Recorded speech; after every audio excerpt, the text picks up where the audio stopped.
winter shortage they're facing and how you can help. This is News 3 This Morning.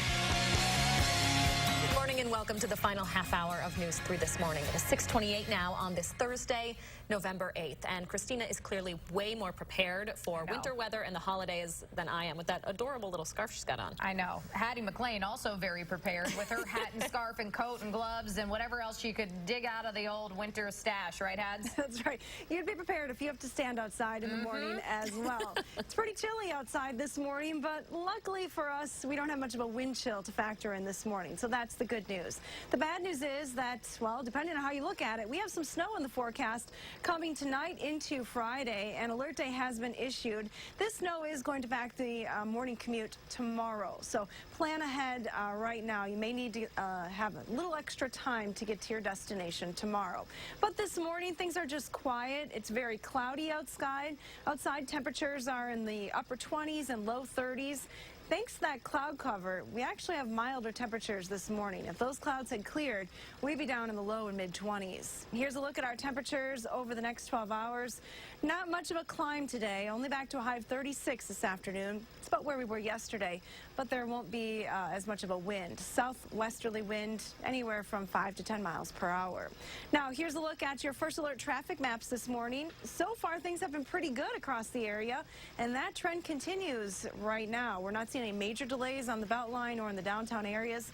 No accidents to report either at this time, so it looks like you're going at posted speeds heading into Dane County. And that's your first alert traffic. All right, Hattie, thank you so much. Foxconn is now denying a report that says the Taiwanese tech company plans to staff its Wisconsin plants with workers from China. The company said it is prioritizing hiring Wisconsin workers and employees from the United States. This comes after the Wall Street Journal reported Foxconn's having a tough time finding the engineers it needs for its new massive plant in Racine County, and the company is trying to get some of its Chinese staff to move here. Some say the company may be having hiring issues as Wisconsin sees record low unemployment. Others are concerned that Foxconn may divert labor from local Wisconsin businesses. Governor-elect Tony Evers has been critical of the record-breaking tax incentive package that Governor Walker offered to Foxconn, saying the hundreds of millions of dollars should go toward other state needs. Police have a reminder out about pulling off on the side of the road after a deadly crash on the interstate yesterday morning. The Wisconsin State Patrol says a man was trying to change a flat tire around 4 a.m. yesterday when a semi hit him on the shoulder of I-90 outside Edgerton.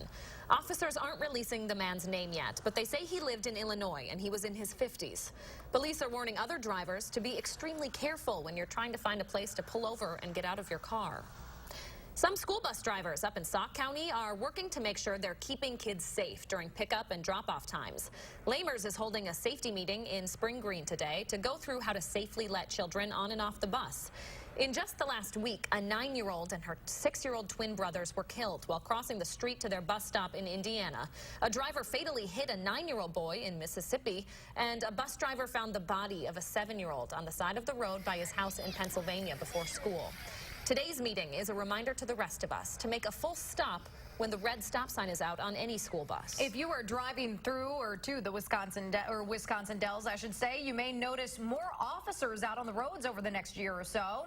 The Dells Police Department and other law enforcement agencies in Columbia County are stepping up their alcohol-related traffic enforcement with a zero-tolerance policy. That is set to run through September of next year. The Columbia County Task Force was awarded a grant to pay for overtime on holidays and weekends in particular for officers focused on pulling over impaired drivers. Here in Madison, the number of robberies in the city is still up compared to last year. According to the latest numbers released by Madison Police Chief Mike Koval, the city had 23 reported robberies last month, bringing the total this year to 212.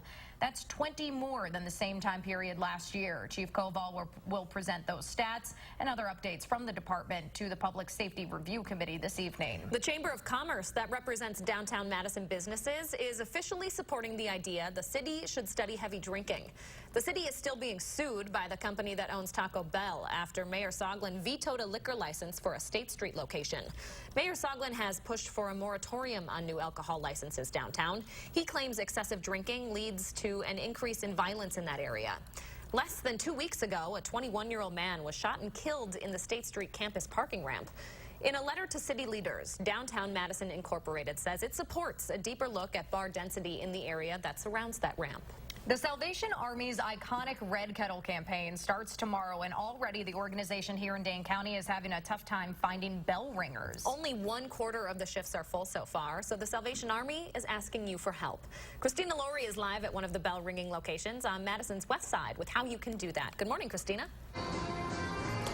Good morning, Leah and Danica. For every hour a bell ringer spends standing outside a grocery store this holiday season, they collect an average of $60 in donations. Now, that might not seem like a whole lot, but it's enough to fund a 3-night stay at one of the area's shelters. This year, the organization is making some changes to make volunteering even easier for you. They're shortening volunteer shifts to 1 hour at all Walgreens bell ringing locations so people can bring their kids along with them. Those shifts are now indoors rather than outside.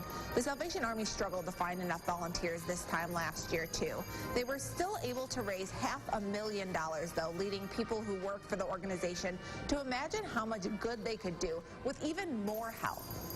And last year we did $525,000 with a quarter of the shifts, that were full. So imagine what we could do if we just doubled that and only had half of the shifts full. But we average about $60 an hour at a Kettle location. So if you came out and volunteered, everybody says, well, I wish I could do more. Well, if you just gave an hour, that's $60. That's 3 nights in the shelter for homeless single women. The Salvation Army has a brand new website this year, ringbellsdane.org. We have a link on our website, channel3000.com. It'll show you every bell ringing location in the county if you're interested in volunteering. Kettle Pass pins are back this year, too. You can buy these pins in amounts of $20, $50, or $100. And the point is that it can cut down on some of that guilt for you if you don't carry cash or change around with you. So you can still feel like you're chipping in, and you will have, but you don't have to always have something on you. All right, Christina, I happen to know you are definitely in the holiday mood a little early this year. Are you going to volunteer?